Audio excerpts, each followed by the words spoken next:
நாமக்கல் மண்டலத்தில் ஒரு 1300 பண்ணைகள் உள்ளன. ஒரு 7.5 கோடி முட்டையிடும் கோழிகள் உள்ளது. நாள் ஒன்றுக்கு 6.5 கோடி முட்டை உற்பத்தி ஆகின்றன. அதை நம் தமிழகம், கேரளா மற்ற வெளிநாடுகளுக்கு அனுப்பப்படுகின்றது. இன்று முட்டை டிமாண்டாகத்தான் உள்ளது.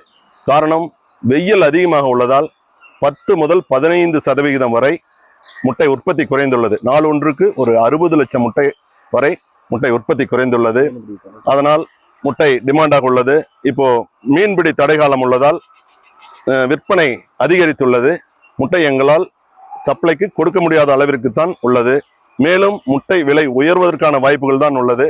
2 நாட்கள் 15 பைசா உயர்ந்தது போல் நாங்கள் 5 ரூபாய் வரை முட்டை உயரும் என்று எதிர்பார்க்கின்றோம்.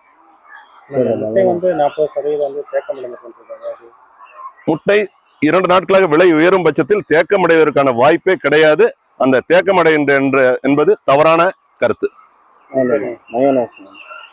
மயோனஸுக்காக முட்டை தேக்கமடைந்து இருக்கின்றது என்பதும் தவறு.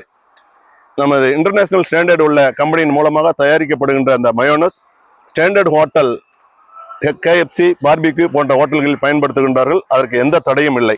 ரோடு ஓரங்களில் இருக்கின்ற சின்ன கடைகளில் பச்சை முட்டையை பயன்படுத்தக்கூடாது என்று நமது அரசு அறிவுறுத்தியுள்ளது. அதனால் எந்த விதமான பாதிப்பும் கோழிப்பண்ணைக்கு இல்லை.